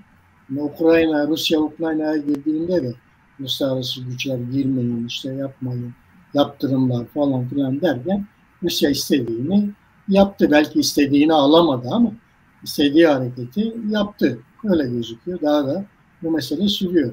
Bunun önlemini almak, bunun gerçekten bir daha yapılamaz hale getirmek çok önemli ve ben biraz da bunun şimdi mesela Birleşmiş Milletler Sözleşmesi 51. maddeye göre karşı taraftan bir saldırı olması gerekiyor. Yani Türkiye'nin şu anda böyle bir şeyi yok. Türkiye'ye karşı böyle bir saldırı yok. Bunu olası bir saldırı olarak görüyor. Olası bir tehdit olarak görüp bu işe gidip müdahil olmak istiyor. Aynı zamanda tabii baştan beri Cumhurbaşkanlığı hükümet sisteminden sonra özellikle bu bölgede Kürtlerin kazanımlarının üzerine Türkiye gitmek istiyor. İran'da gitmek istiyor. Yani gerek güneyde kazanılan bu özellik, gerekse güneybatıda kazanılan olası bir statü, kazanılması mümkün olan olası bir statünün bölgesel güçler tarafından sürekli engellenmeye çalışması. Bunu bazen birbirlerine karşı gelerek, bazen birlikte hareket ederek ama sonuçta her ikisinin de hedefine baktığımızda orada kazanımların yok edilmesi. Çünkü gerek Güney'in ayakta kalması, gerekse Güneybatı'da bir statünün elde edilmesi, diğer parçalardaki Kürtler açısından da bir cazip hale gelmesi, bu iki tarafı da rahatsız ediyor ve bu saldırılara birbirleriyle çatışır gözükseler bile aslında orada her ikisinin de senin dediğin gibi bölgede bir hakimiyet mücadelesi var. Hakim olmak istiyorlar. O bölgede yani işte Ukrayna'daki gelişmelerden de biraz şey alarak, destek alarak bu işi götürmek istiyorlar. Bu ne kadar sürer, ne kadar başarılı olur bunu kestirmek mümkün değil. Tabii baştan ben dediğim gibi bir de bunun iç politika boyutu var. Yani işte biz 7 Haziran 1 Kasım seçimlerinde de biliyorsun bu tür çok büyük kanlı operasyonlar yapıldı seçim kazanmak için. Şimdi de öyle gözüküyor ki Türkiye bir seçim satına girmiş durumda. Yine oradan iç politikada bir kazanım elde etme konusunu da yani bence düşünmek gerekiyor. Burada da böyle bir şey var, böyle bir gelişme var. Evet Kekselim, bu Mehmet'in anlattıklarından sonra sizin katmak istediğiniz bir şey var mı? Ya son söylediğim nokta da tabii önemlidir. Sizin söylediğiniz. Şimdi tabii seçimler yakındır ve her seçim yaklaştığında bu iktidar oylarını içeride şiddeti tırmandırarak dışarıda da savaş çıkartarak artırmıştır. Bunun sonuçlarını, meyvelerini de görmüştür ve tatlı gelen bir şeydir. Şimdi son harekette tabii yakın amaç, yakın hedeflerden biri de Recep Tayyip Erdoğan'ın bir nevi Kandil Fatihi olarak seçime girmesidir. Yani böyle bir şey tasarlıyorlar. Yani en azından işte biz girdik oraya, şunu yaptık, bunu yaptık. Elde böyle bir malzemeyle seçimlere gitmeyi hedefliyor. İç politika açısından bu böyledir ve Türkiye'de son derece ırkçılaştırılan kamuoyunun bu kamçılanan ırkçı duygularının sürekli canlı tutulması ve bunun oy potansiyeline dönüştürülmesi için bulunmaz bir fırsattır. Belki Libya, belki Doğu Akdeniz bu kadar malzeme sağlayamıyor artık. Ama Kürtler söz konusu olduğu zaman Kürtlere vurun, yıkın, öldürün, ortadan kaldırın. Türkiye'de sıradan insanlarda, sokaktaki insanlarda karşılığını buluyor. Öyle bir ırkçı ortam, öyle bir toplumsal kültüre şekillenme yarattığı için bunun farkındadır ve bunu kullanmak istiyor. Bununla birlikte tabii Kürtler açısından duruma nasıl bakmamız gerekiyor? Bu üzerinde durmak gerekiyor aslında. Şimdi Kürtler böylesi bir durumda gerçekten kendi içinde son derece parçalı, son derece dağınık, sadece parçalı dağınık değil, düşman kamplar şeklinde taraflaşan bir durumdadırlar. Kürtler açısından kabul edilir bir şey değil.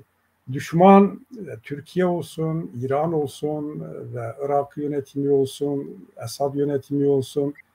Onların elbette hedefleri var, amaçları var, yapmak istedikleri vardır ve bunu doğal olarak karşılamak gerekiyor. Buna hazırlıklı olmak lazımdır. Ama Kürtlerin birbirleriyle çatışmaları, Kürtlerin birbirleriyle savaş noktasına kadar gelmiş olmaları kabul edilir bir şey değildir. Daha çok bu sorunlara yoğunlaşmak gerekiyor. Ciddi bir tehlike vardır.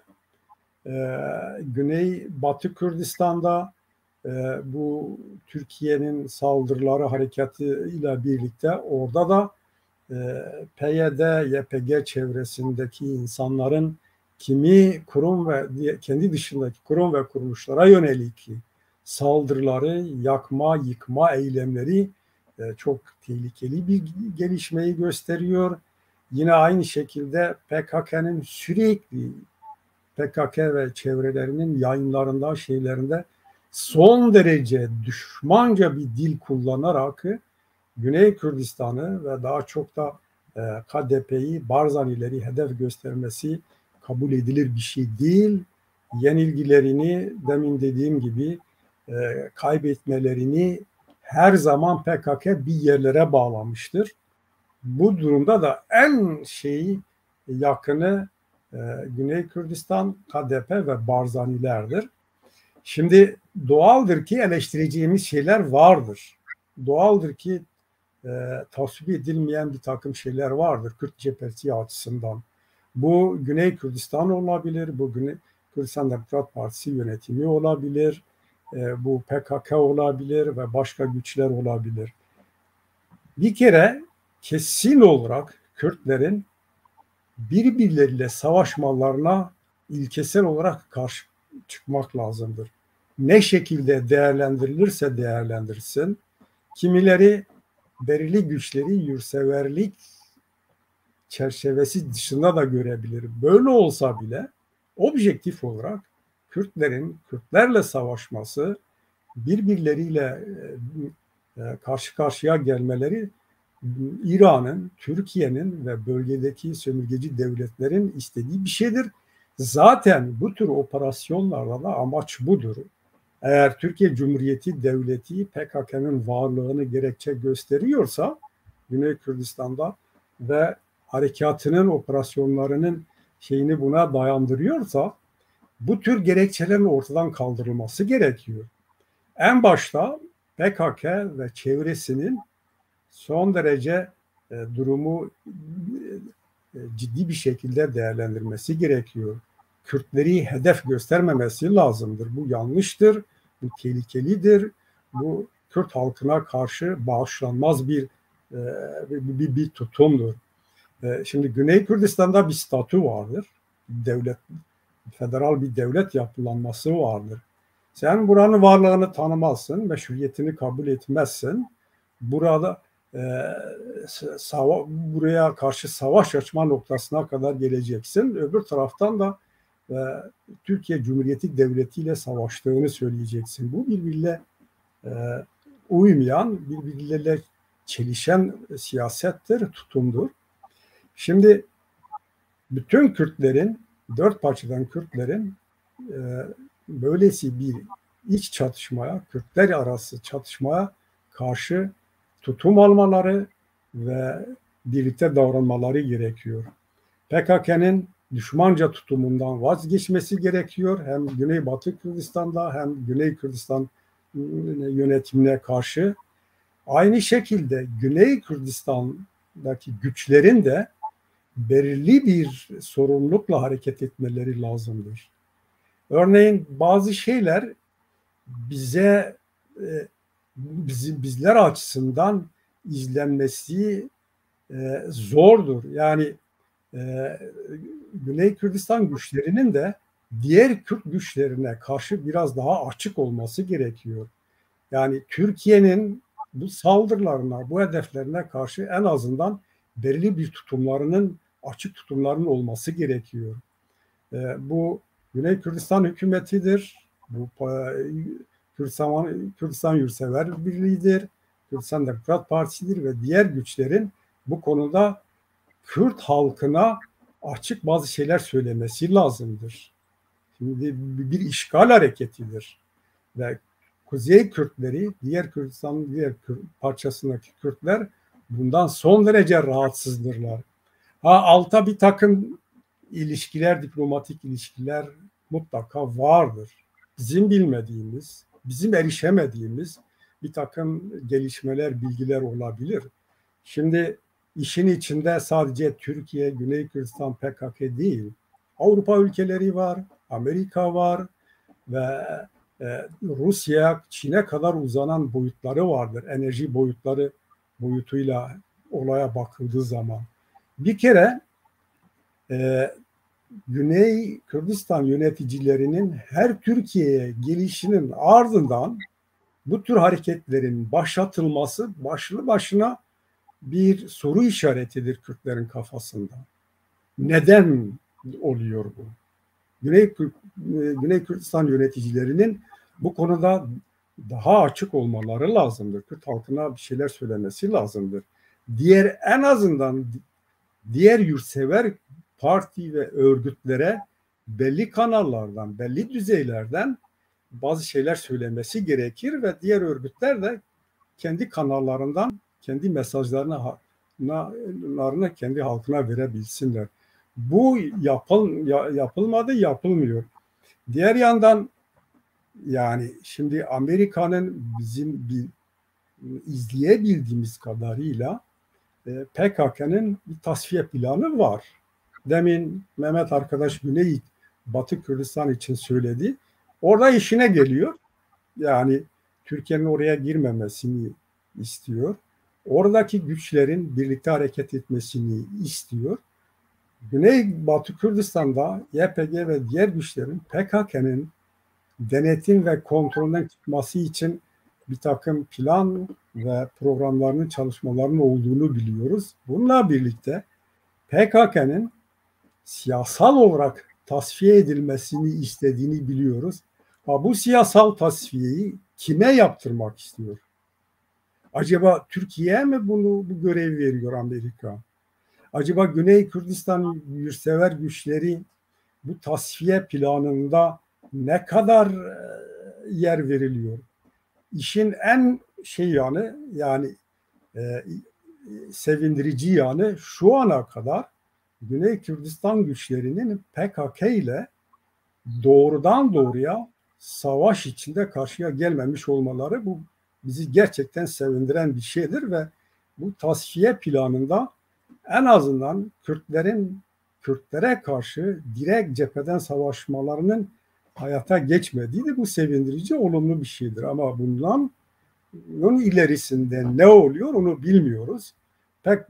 Amerika Birleşik Devletleri ve kimi batılı ülkeler eğer PKK'yı siyasal olarak tasfiye etmek istiyorsa ve bu amaçla Türkiye'nin yaptıklarına göz yumuyorlarsa bunun da bilinmesi ve bu temelde bir takım siyasetlerin geliştirilmesi açısından önemlidir. İstikamet belirlenmesi açısından o da önemlidir. O yüzden bu tür şeylerde, olaylarda bir dizi bilinmezlik vardır. Bu bilinmezlikler açığa çıkmadan doğru sonuçlara varmak bizler açısından gerçekten zordur. Ancak elimizdeki verilerle hareket edebiliyoruz. Ve sonuç olarak şunu söylemek istiyorum. Yani ne olursa olsun, sebep ve gerekçeleri ne olursa olsun bir savaş, Kürtlerin birbirleriyle doğrudan savaşmamaları gerekiyor ve şu ana kadar bunun olmaması olumlu bir gelişmedir. Olumlu bir durumdur ama bunun olamayacağı anlamına gelmiyor. Çünkü PKK kendisi dışındaki 4 parçadan da herhangi bir gücü kabul etmek istemedi. Başından bu yana, kuruluşundan bugüne kadar PKK'da değişmeyen 2 temel şey vardır. Biri kendisi dışındaki güçleri kabul etmeme, onlarla işbirliğine gitmeme. İkincisi kendi içinde ve dışında demokrasiyi uygulamama var. Bu durumda Güneybatı Kürdistan'daki durumu görüyoruz ve Güney Kürdistan'daki bu savaş durumunda da PDK'yi yani Güney Kürdistan Demokrat Partisi'ni suçlaması onun kendisinin kaybetmesinin neden ve gerekçesi olarak onları göstermesi doğru değildir. Yapması gereken kendi istemine, kendi taleplerine uygun hareket etmesidir. Nedir? Madem ki bağımsız bir devlet istemiyorsun, madem ki bağımsız bir ülke istemiyorsun, madem ki Türkiye'nin, İran'ın, Irak'ın, Suriye'nin demokratikleştirilmesini istiyorsun, o zaman silahlı mücadele iyi bırakman lazımdır. Silahlı mücadeleyle bu talepler birbiriyle oluşan şeyler değildir. Bu stratejisinden vazgeçmesi gerekiyor. İran'ın, Türkiye'nin ve diğer bölge güçlerinin PKK üzerindeki denetiminin ortadan kaldırılması da bir bakıma buna bağlıdır.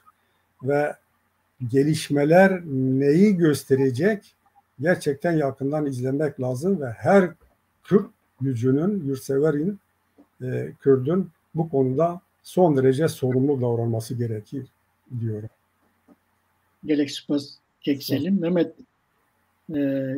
şimdi her iki parçada da statünün korunması için güçlerin birliği şart. Bu gözüküyor. Gerek güneydeki bölünmüşlük, özellikle Irak Cumhurbaşkanlığı seçiminde Cumhurbaşkanlıklarının Irak Anayasası'na göre bir Kürt olması varken Cumhurbaşkanlığı seçimlerinde Kürtlerin bir araya gelememesi, ortak bir adayla buluşamaması güneydeki bölünmeyi biraz daha derinleştiriyor. Güneybatıdaki bölünmüşlük son Kekselim'in bahsettiği son bir hafta 10 gündür yaşanan olaylar. Bunlar bölgesel güçlerin her iki statünün olduğu yerlere saldırmasına bir zemin hazırlamıyor mu? Ne dersin?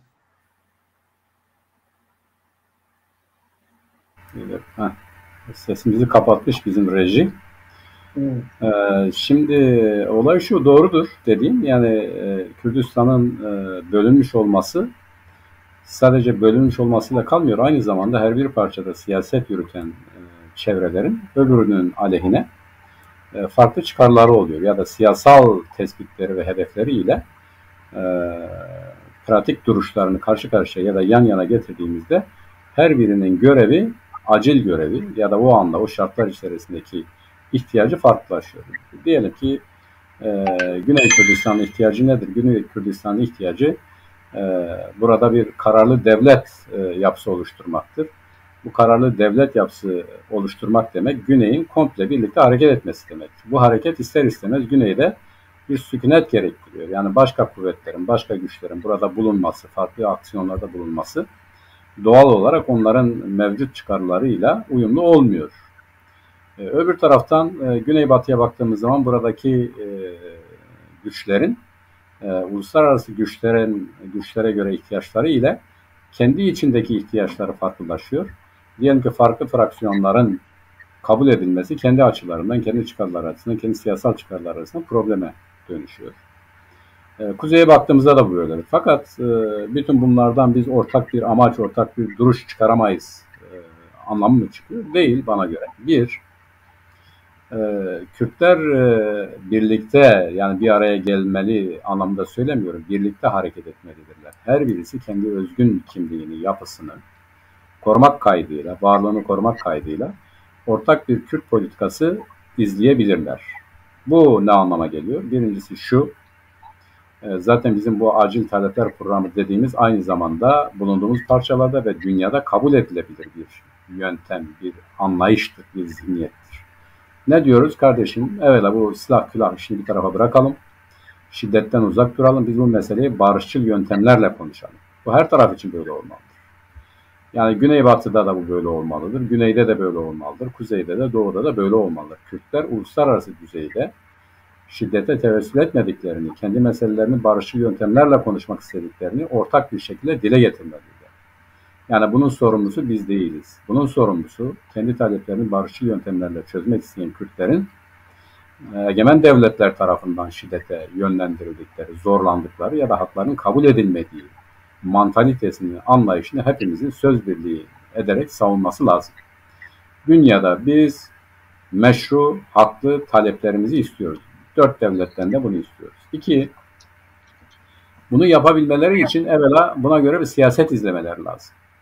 Yani siyasetin de buna uygun olması lazım. Her tarafta buna uygun olması lazım. Barışçıl yöntemlerden, barışçıl duruşlardan, barışçıl taleplerden, bunu bu şekilde konuşmaktan vazgeçmemeleri lazım. ve aynı zamanda kendi işlerindeki meseleleri de bu şekilde çözmek konusunda anlaşmaları lazım. Diyelim çok üzerinde duruyoruz. Burada şeye de yansıyor. Bizim işte ismini vermemiş vatandaş ama bu meseleye yani Kürtlerin kendi içerisindeki şiddet meselesine ya da çelişkilerin şiddetle çözme meselesine baktığı zaman bir tek taraf üzerinde durması ya da bir tek tarafı işaret etmesi zaten bizim en büyük zaafımızdır, en büyük yanlışımızdır. Şöyle düşünelim. Bugün Güney Kürdistan'da PKK'nın dediği siyaseti Güney Kürdistan hükümeti ya da herhangi bir partisi takip etse bu 3 günlük bir mesele. 3 gün sonra Güney Kürdistan diye bir şey kalmak, bunu bilmemiz lazım. Kürtler şu anda silahlı mücadele yöntemiyle uluslararası güçlerin müdahale edemediği ortamlarda sömürgeci güçler tarafından çok rahat bir şekilde ezilirler.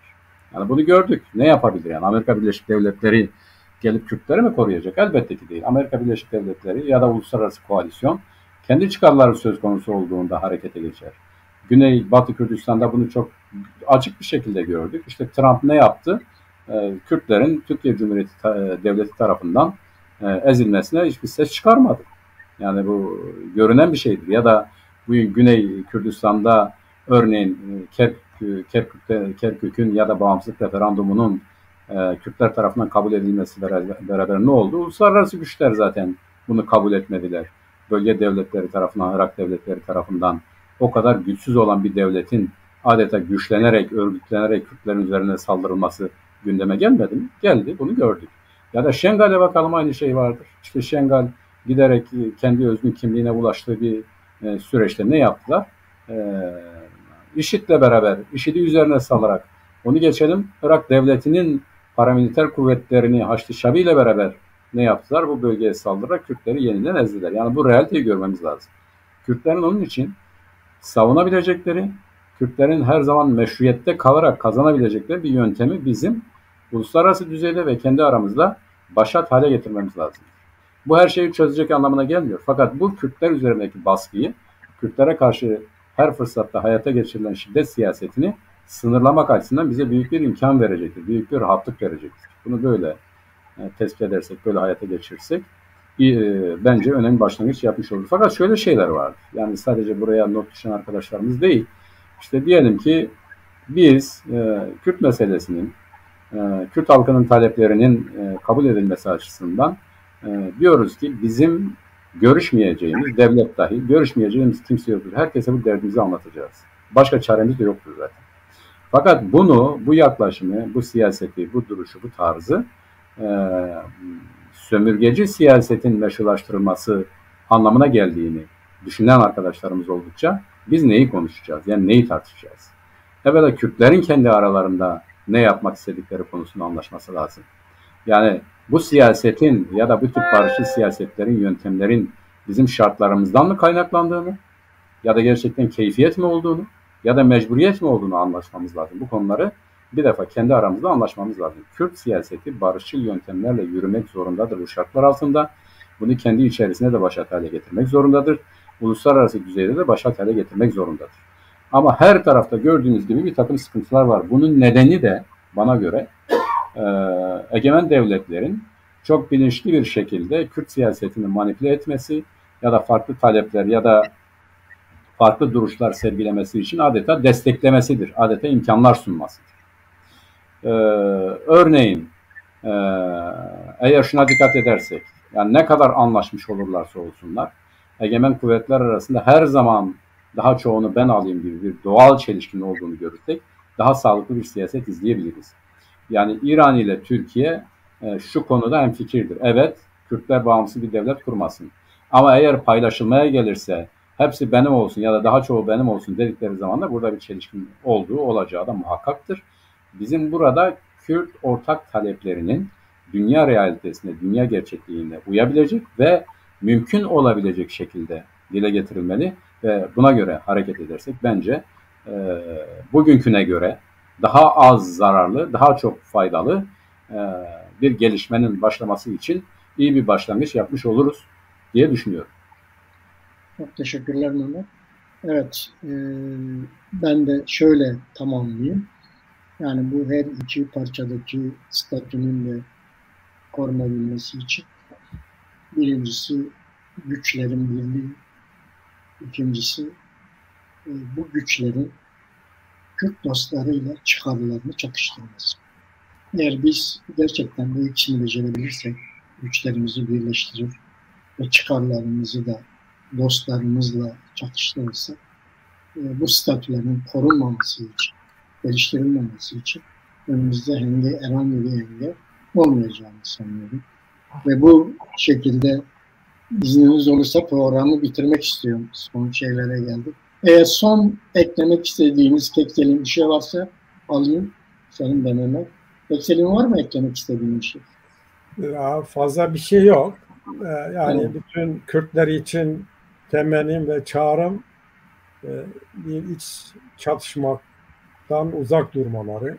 Yani bütün Kürtlerin, dört parçadan Kürtlerin, Kürt örgütlerinin, Kürt şahsiyetlerinin, Kürt yurtseverlerinin ve Kürt halkının ortak bir tutumla iç çatışma, Kürtler arası çatışmaya karşı durmaları gerekiyor. Sebep ve neden gerekçeler ne olursa olsun Kürtler için en büyük tehlike o noktadadır. Teşekkür ederim. Ben teşekkür ederim. Ben de fazla bir şey söylemek istemiyorum. Yani denemediğimiz bir yol var. Biz şimdi onu öneriyoruz. Bugüne kadar bunu denemedik. Yani hani diyorlar ya, senin de söyledi, Kürtler mücadeleden bundan şundan geri durmadılar. Öyle de ama elde ayakta ne vardı diye baktığımız zaman yani düşündüğümüzde denemediğimiz bir yöntemdir. Bunu denemekte fayda var. Yani farklı bir dünya konjonktürünün kabul edebileceği, bizim savunabileceğimiz, Kürtlerin meşruiyetinden ayrılmadan kendi seslerini yüksekçe dile getirecekleri bir yöntemi deneyelim bakalım ne olacak. Hiçbir yöntem tabii ki kendiliğinden doğru sonuçları verir anlamına gelmiyor. Çünkü bizim dışımızda güçler, kuvvetler vardır. Ama biz bugüne kadar denemediğimiz bir yöntemi birlikte hareket ederek, kendi özgün taleplerimizden birbirimize karşı taviz vermeden ama bir milletin ortak talepleri çerçevesinde, çünkü onlar bizi birleştiren şeylerdir. Bunları öne çıkararak birlikte hareket edersek, buna göre bir siyaset izlersek bir bakalım nasıl sonuç doğuracak. Son söyleyeceğim budur. Bu konuda ne diyelim? İşte yeniden herkes düşünürse, sağlıklı düşünürse, soğukkanlı düşünürse umarım herhalde daha iyi gelişmeler olabilir diye düşünüyorum. Teşekkür ediyorum. Gerek Spas Keksel'in katılımınız için, katkılarınız için. Mehmet gerek Spas. Spas. Var. Sevgili Çatlı Medya TV izleyicileri, bir programın daha sonuna geldik. Önümüzdeki hafta yeni konularla, yeni konuklarla tekrar Mehmet Gül'le birlikte karşılaşacağız. Herkese denbaş. Denbaş. Tamam.